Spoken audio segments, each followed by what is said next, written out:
अस्सलाम वालेकुम ख़ातिन हज़रात, मैं हूँ इसरार अहमद कसाना। आर्मी चीफ साहब वापस आ गए हैं। उनके साथ डीजीआई भी गए हुए थे। और ये जो दौरा था, ये इसका रिजल्ट जो निकला है वो कुछ लोगों के लिए तो अनएक्सपेक्टेड है, लेकिन मुझे थोड़ा सा इतने अनएक्सपेक्टेड नहीं लगा, क्योंकि कुछ चीज़ें पहले से चल रही थी, टेंशन्स चल रही थी। हम लोग मुख्तलिफ जो एक हमने बलून्स बनाए हुए होते हैं, उनमें रहने की हमें आदत है, तो हम उन बलून्स में ही रहते हैं, और बल्कि कोकून्स में रहते हैं। तो ये जो दौरा था, इसमें बड़ा एक अजीब तरीके से इसको हैंडल किया गया।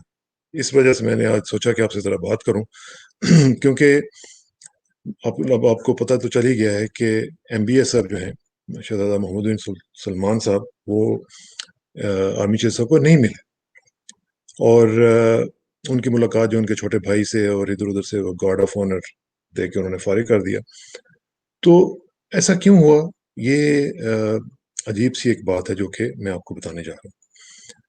अव्वल तो ये था कि जब ये सारा सिलसिला हुआ था शाह महमूद कुरैशी साहब के बाद, अ, वो जो स्टेटमेंट दी उन्होंने, उसके बाद डीजीआई एसपीआर ने फिर बोला उसके ऊपर, तो एक अजीब सी कैफियत हमें महसूस हो रही थी कि एक डिवीजन है। और ख़ास तौर पे सऊदी अरब के जो सफ़ीर साहब हैं, उनका बार बार मिलना मुख्तलिफ लोगों से, इंक्लूडिंग आर्मी चीफ, तो उससे ऐसा लग रहा था जैसे बड़े वो फ़िक्रमंद हैं और फ़ौरन चाहते हैं कि मामलात को हल किया जाए। और इसी वजह से आर्मी चीफ साहब से कहा गया कि जी आप जाएँ, वहाँ पे मुलाकात करें।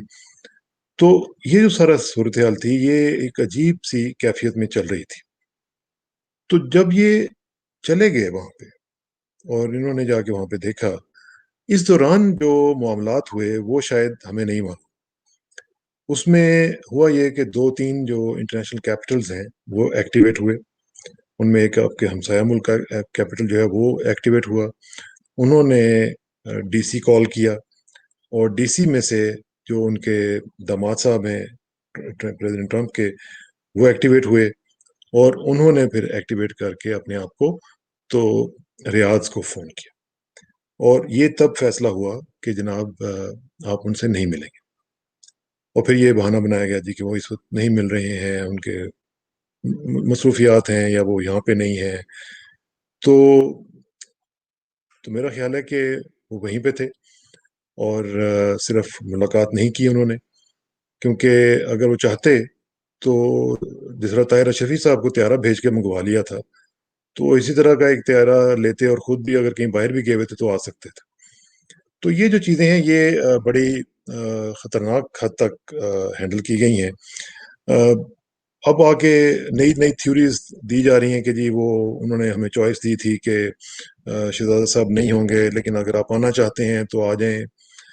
तो ये जो चीज़ है, प्लीज़, ये हमें अब इस तरह की थेरीज नहीं देनी चाहिए।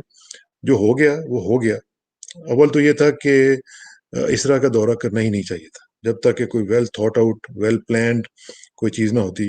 अब देखें, कोई जॉइंट स्टेटमेंट नहीं आई, कोई डिक्लेरेशन नहीं आया जॉइंट, कोई डॉलरों की बोरियों के मुंह नहीं खुले। तो क्या हुआ? कुछ चीज़ सामने नहीं आई। और फिर ये एक पैराडाइम शिफ्ट है। देखें, ये पिछले जो कोरोना का जब से शुरू हुआ है सिलसिला, कोरोना के साथ-साथ जो जियो पॉलिटिकल टेक्टोनिक प्लेट्स हैं, वो पूरी दुनिया के हिल के रह गई। तो ये हिलनी है, ये हिल रही हैं और आइंदा भी हिलेंगी। इसमें नई-नई शराज़ाबंदियाँ हो रही हैं, नई-नई सफ़बंदियाँ हो रही हैं। मुख्तलिफ तरीकों से इसको लिया जाएगा। लेकिन हमारे लिए प्रॉब्लम ये है कि हम अपने आप को बिलिटल क्यों करते हैं? देखें, कौमी हमियत भी कोई चीज़ है, गैरत भी कोई चीज़ है। कौमी गैरत एक बहुत बड़ी चीज़ होती है। और वो जो इकबाल ने कहा था ना कि गैरत है बड़ी चीज़ जहाने तगो दो में, पहनाती है दरवेश को ताजे सरे दारा। कि अगर कोई दरवेश भी है ना, कोई गरीब भी हमारे जैसा फ़कीर भी है, तो उसके अंदर भी अगर कौमी हमियत और गैरत है, तो अल्लाह ताला के फ़ज़ल व करम से उसको भी ताजे सरे दारा जो है वो मिल सकता है। तो हम अपने आप को बिलिटल ना करें, हम अपने आप को इस तरह इतना छोटा ना बना दें। और बार-बार हम ये जो कहते हैं जी कि जी सऊदी अरब हमारे बगैर नहीं रह सकता और हम उसके बगैर नहीं रह सकते, और हमारी दोस्ती, देखें, थिंग्स हैव चेंज्ड। प्लीज़ ज़रा इसको ज़रा सोचिए, ये वो वाला सऊदी अरब नहीं है। شاہ فہد والا سعودی عرب نہیں ہے، یہ کنگ عبداللہ والا سعودی عرب نہیں ہے. ان کے یہاں مروت ہوا کرتی تھی، ان کی روایات تھیں، ان کو وہ چلتے تھے تو ایک طریقے کے ساتھ اپنی چیزوں کو وہ ایکسیکیوٹ کرتے تھے. اب وہ نہیں ہے، ٹھیک ہے نا. دیر از اے بلی آن دا بلاک. تو پلیز آپ کو ان چیزوں کا پتہ ہونا چاہیے کہ یہ چیزیں اب کافی چینج ہو چکی ہوئی ہیں، اور انہوں نے اپنے آپ کو سیل آؤٹ کر دیا ہوا ہے. جن کے آگے سیل آؤٹ کر دیا وہ آپ کو پتہ ہے. اور اب آپ کی سیکیورٹی وغیرہ کی بھی ان کو اتنی ضرورت نہیں ہے. یہ بھی یاد رکھیے گا کہ آپ کی سیکیورٹی وغیرہ، یہ جو ہم کہتے ہیں نا کہ ہم وہ ان کو سیکیورٹی فراہم کر رہے ہیں، سیکیورٹی بلینکٹ ہے اور فلاں ہے، یہ ہے وہ ہے، ان کو کسی اور کی سیکیورٹی کی ضرورت نہیں ہے. انہیں اپنی سیکیورٹی چاہیے. حرمین شریفین کی سیکیورٹی سے ان کا اتنا غرض نہیں ہے. ان کی اپنی لائف چونکہ اتنی انڈینجرڈ ہے کہ ان کو اپنی سیکیورٹی چاہیے، اور ان کی سیکیورٹی اب وہ دیں گے جن کی طرف وہ چلے گئے. یہ یاد رکھیے گا. یہ چیز جو ہے یہ بہت ضروری ہے کہ ہمیں پتا ہو کہ وہ ہماری سیکیورٹی کے اوپر بالکل نہیں بیٹھے ہوئے. اچھا، ایک تو یہ ہے کہ ان کا جو ایٹیچیوڈ ہے ایم بی ایس صاحب کا، وہ ایسا ہے جیسے کہ وہ بادشاہوں کے بادشاہ ہیں. یہ صرف وہ اپنے اپنے حلقہ ہے اس میں وہ دکھاتے ہیں، لیکن جب وہ جیرڈ کشنر وغیرہ کو یا نیتن یاہو کو یا پریزیڈنٹ ٹرمپ کو ملتے ہیں تو پھر پتہ چلتا ہے کہ یہ تو بالکل ہوا نکل گئی ہے. تو اس لیے یہ جو چیزیں ہیں یہ ہمیں دیکھنی پڑیں گی. ہمیں اپنی پالیسی میں ایک کوہیرنس، فورن پالیسی جو ہے اس میں کوہیرنٹ پالیسی ہونی چاہیے. جن کا جو کام ہے ان کو خدا کے لیے کرنے دیں، جو آپ کا کام ہے وہ آپ کریں. ٹھیک ہے، آپ اپنی انپٹ دیں، آپ سب کچھ ان کے ساتھ مل کے ان کو مشورے میں جس طرح آدمی ایک دوسرے کے ساتھ کرتا ہے وہ کر سکتے ہیں آپ. لیکن یہ چیزیں جو ہیں یہ اچھی نہیں لگ رہی. جس طرح ابھی ہم دیکھ رہے ہیں کہ 2 سینٹرز آف پاور جو ہیں وہ لگ رہے ہیں کہ جناب ایک طرف یہ ہیں ایک طرف وہ ہیں. تو یہ جو میسج جا رہا ہے یہ کوہیرنس کا کم از کم نہیں جا رہا. تو ایک تو یہ ہے کہ میری گزارش ہوگی دونوں پاور سینٹر سے اور جتنے بھی پاور سینٹرز ہیں کہ اپنی پالیسیز میں تھوڑا سا نمک مرچ کے ساتھ ساتھ تھوڑی سی ایک حمیت اور غیرت بھی اپنی ہانڈی میں لگا لیں.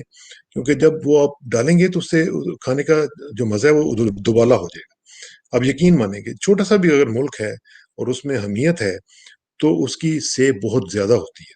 اب ترکی کو دیکھ لیں، اگرچہ وہ چھوٹا ملک نہیں ہے لیکن انہوں نے اپنے سٹینڈز لیے ہوئے ہیں کچھ چیزوں کے اوپر، تو ان کو دنیا میں ایک پاور کے ذریعے دیکھا جاتا ہے، ان کی ایک عزت ہے. اسی طرح ہم لوگ جو ہیں ہم لوگ بالکل اس معاملے میں لیٹ جاتے ہیں. تو میرا خیال ہے کہ اس حوالے سے بہت ضروری ہے کہ ہم چیزوں کا خیال رکھیں. اور اب فرام ناؤ آن آپ نے وہ بھی دیکھا ہوگا کہ جو آواز اسیری صاحب نے جو آرٹیکل لکھا ہے اس میں بھی انہوں نے جس طریقے سے ہمیں ایک جیسے کوئی منگتا ہوتا ہے ہمیں دکھا رہے ہیں کہ جناب آپ ہم یہاں پہ ایک نیا پروجیکٹس لگا رہے ہیں تو آپ کی ہمیں ورک فورس کی ضرورت پڑے گی، یہ ہوگا وہ ہوگا، ایسے جیسے کہ ہم پہ احسان کر رہے ہیں. ہمارے لوگ وہاں پہ جا کے محنت کرتے ہیں ذلیل اور رسوا ہو کے، ان کی وہاں پہ محنت کرتے ہیں، ان کی ڈیولپمنٹ کے لیے کام کرتے ہیں، اور پھر یہ الٹا کہتے ہیں جی کہ یہ ہم احسان چڑھا رہے ہیں آپ کے لوگوں کے اوپر. آپ نے ان کی حالت دیکھی، ہم دیکھتے رہتے ہیں وہاں پہ جو ان کی حالت ہوتی ہے. تو please for God sake give us a break. تو اس لیے ایک چیز میں آپ کو بتاؤں، یو اے ای کا جو ہے جو انہوں نے ایکشن لیا اس کے اوپر بڑا ری ایکشن ہے. اس میں ایک تو یہ ہے کہ لوگ جو ہیں وہ ناخوش ہیں. لوگ کہہ رہے ہیں کہ ہم اس کو بالکل ایکسیپٹ نہیں کرتے ہیں. جو سٹریٹ ہے عرب سٹریٹ ہے، اور عرب سپرنگ کی طرف جا سکتی ہے. دوسرا یہ جو ہے نا یہ it is all about weapons and economy and money. For example میں چھوٹی سی آپ کو بتاتا ہوں مثال کہ $23 بلین بجٹ ہے یو اے ای کا ڈیفنس بجٹ ایئرلی. اس میں سے $20 بلین جو ہیں یہ جاتے ہیں امریکہ کو. ٹھیک ہے. اب اسرائیل جو ہے وہ یہ چاہ رہا ہے کہ اس میں ہم مزید ان سے ایران کو بوگی بنا کے ان کو کہیں گے کہ ایران آپ کے اوپر اٹیک کر دے گا، ہم آپ کو بچائیں گے. تو وہ جو آئرن ڈوم وغیرہ کا جو ایک ان کا وہ تھا آپ کو یاد ہے اینٹی میزائل سسٹم، وہ اور اس طرح کی جو باقی سائبر سیکیورٹی کے آپ کو پتہ ہے ٹیکنالوجی میں ان کی کمپنیز بہت آگے نکل چکی ہوئی ہیں. تو یہ چاہ رہے ہیں کہ یہ جتنا بھی ملکنگ ہو سکتی ہے یو اے ای اور دوسرے جو عرب ممالک ہیں جن کی لائن لگی ہوئی ہے، یہ آپ آئندہ دیکھیے گا کہ چند مہینوں کے اندر اندر یہ سارے گریں گے ان کے جا کے پاؤں میں. تو یہ جو صورتحال ہے یہ ان کو ملک کرنے کی ایک وہ نظر آ رہی ہے کہ بہت بڑی اپرچونٹی ہے جس کے ذریعے ہم یہ کر سکتے ہیں. دوسری طرف دیکھیں جب سے 7-8 دن ہو گئے ہیں انہوں نے ایکسیپٹ کیا ہے اس کو اسرائیل کے ساتھ اس ڈیل کے ذریعے، 7 دن ہو گئے ہیں وہاں پہ لگاتار شیلنگ ہو رہی ہے فلسطینیوں کے اوپر، لگاتار ایوری سنگل ڈے لگاتار ہو رہی ہے. اور दूसरी तरफ हम देख रहे हैं कि जो इजरायली टूरिस्ट्स हैं उनके लिए पैकेजेस जो हैं वो बनाए जा रहे हैं और उनको यूएई में लेके जाने की तैयारियां की जा रही हैं। वो हर बंदा ये कह रहा है कि जी हम यूएई में जाना चाहते हैं, हम ये करना चाहते हैं, और वहाँ पे जाके हम मुख्तलिफ चीज़ें जो हैं वो करेंगे और इन्जॉय करेंगे। दूसरी तरफ जो अरब स्ट्रीट की मैंने बात की, मैं आपको कुछ कार्टून दिखाता हूँ, आप ज़रा वो देखें। ये आप देखें कि क्या उनका इस वक्त रिस्पॉन्स चल रहा है। ये कुछ अखबारात में जो कार्टून्स छपे हैं, ये मैं आपको वो दिखा रहा हूँ। फिर आप ये देखिए, एक ये कार्टून है जिसमें मस्जिद अक्सा भी जो है वो भी दे दी गई है और उसका भी सौदा कर दिया गया है। दूसरा ये देखें कि ये एक ऐसा टेंट है जिसमें से टांग मार के यूएई को बाहर निकाल दिया गया है। तो ये सूरत हाल चल रही है। अब एक और ये देखें, ये जो है, ये जो कुछ अरब लोग हैं, ये अमेरिकी झंडे को सलाम पेश कर रहे हैं, उसको अजीब सी सूरत हाल, तो ये देख के दिल कुड़ता है और अजीब सा लगता है कि हम कहाँ चले गए और क्या हमारा हाल हो गया वह है। तो इसलिए मेरी गुजारिश होगी कि आप मुख्तलिफ चीज़ों को तज्जिया उनका करें, देखें और अपने मुल्क के इंटरेस्ट को देखें। हमारे लिए सबसे ज़्यादा सुप्रीम जो इंटरेस्ट है वो ये है कि हम अपनी सिक्योरिटी एंड सेफ्टी का ख्याल रखें।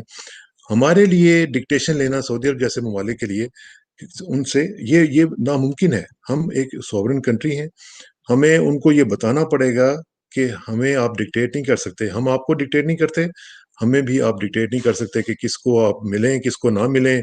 कतर के सफीर को आप कब मिलेंगे, कब नहीं मिलेंगे, ये आपका काम नहीं है हमें डिक्टेट करना। हम लोग फॉरेन पॉलिसी रन कर रहे हैं, हमारे आज़ाद वजीर खारजा वहाँ पे मौजूद हैं, हमारी आज़ाद फॉरेन पॉलिसी है, होनी चाहिए, और हम मजीद उसको बनाएंगे।